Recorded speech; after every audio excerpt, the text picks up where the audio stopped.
Hello बच्चों। तो next हमारा जो टॉपिक है वो सिग्मा और पाई बॉन्ड ही है, पर इसका डिफरेंस निकालना है। ठीक है, क्वेश्चन पेपर में मैक्सिमम टाइम यहाँ से पूछ लिया जाता है कि what is the difference between sigma and pi bond.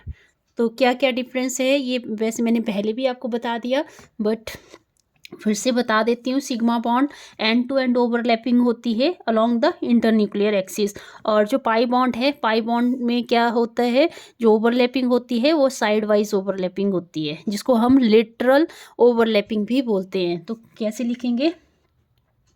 This bond is formed bye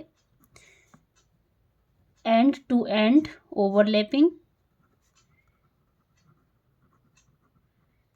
end-to-end overlapping of atomic orbitals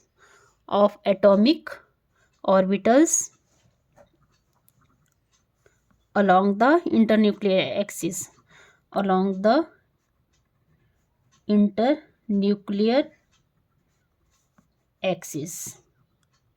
ठीक है, लग गया पता सिग्मा बॉन्ड क्या होता है।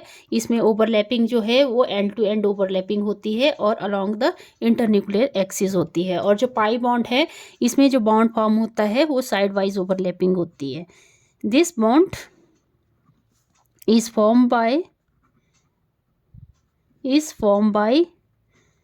Side wise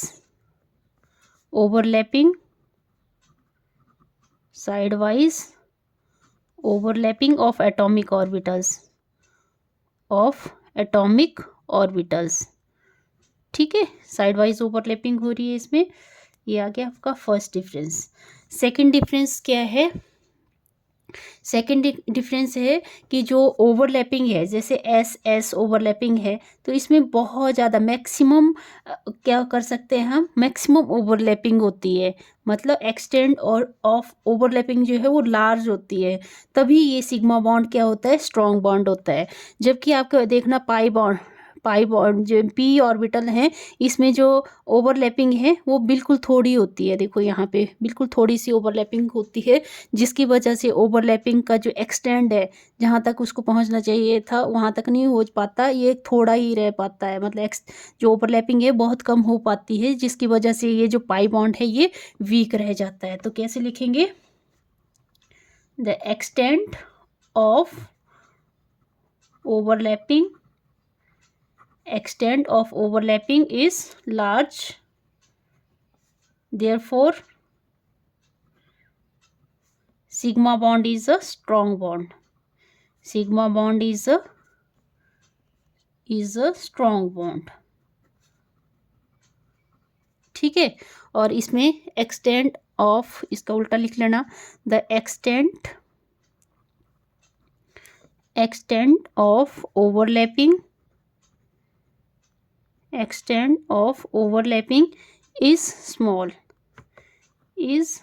small, therefore pi bond is a weak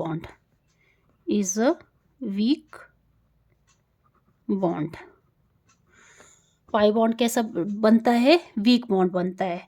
फिर है थर्ड केस में हम क्या कर सकते हैं? अच्छा, ये भी हो सकता है इसमें। This is formed bye overlapping of, इसमें 3 तरह के ओवरलैपिंग बताई थी मैंने। This is formed by the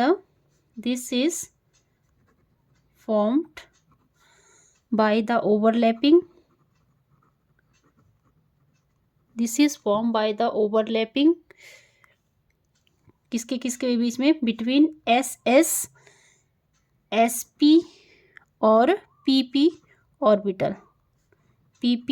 orbitals. ठीक है, इसमें ओवरलैपिंग किसके बीच में होती है? SS के बीच में, या SP के बीच में, या PP ओवरलैपिंग होती है। ठीक है, और इसमें जो ओवरलैपिंग होती है कैसे होती है? This is formed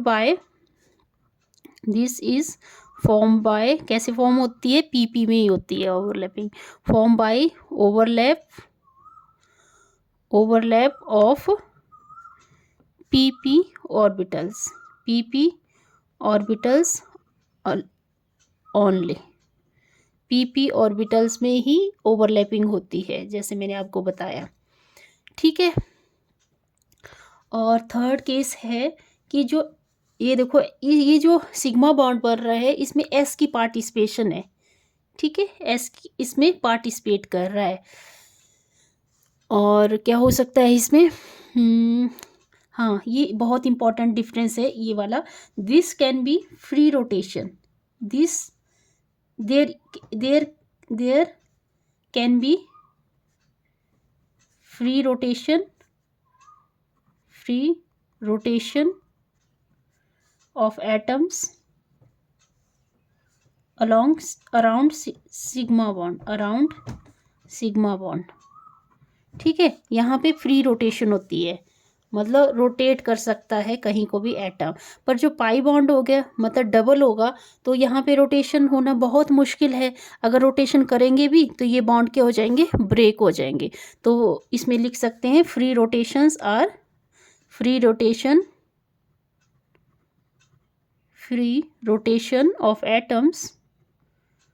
of atoms around pi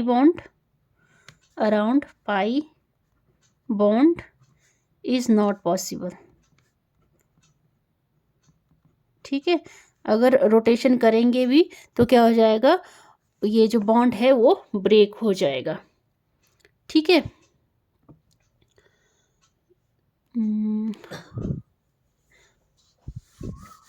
हाँ, ये वाला भी डिफरेंस लिख लो कि क्या है। Sigma bond consist of only one electron cloud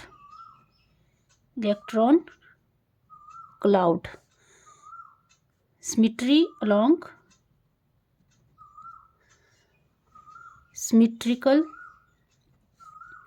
about internuclear axis। ठीक है, मतलब इसमें इलेक्ट्रॉन क्लाउड क्या होता है, सिर्फ एक ही जगह फॉर्म होता है। ठीक है, जैसे ये एस ऑर्बिटल में, तो यहाँ पे इलेक्ट्रॉन क्लाउड ज़्यादा होगा। ठीक है। और पाई बॉन्ड के केस में जो इलेक्ट्रॉन क्लाउड है, pi bond consist of two electron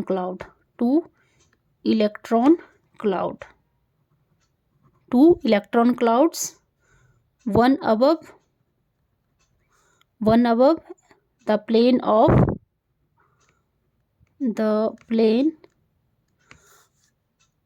atomic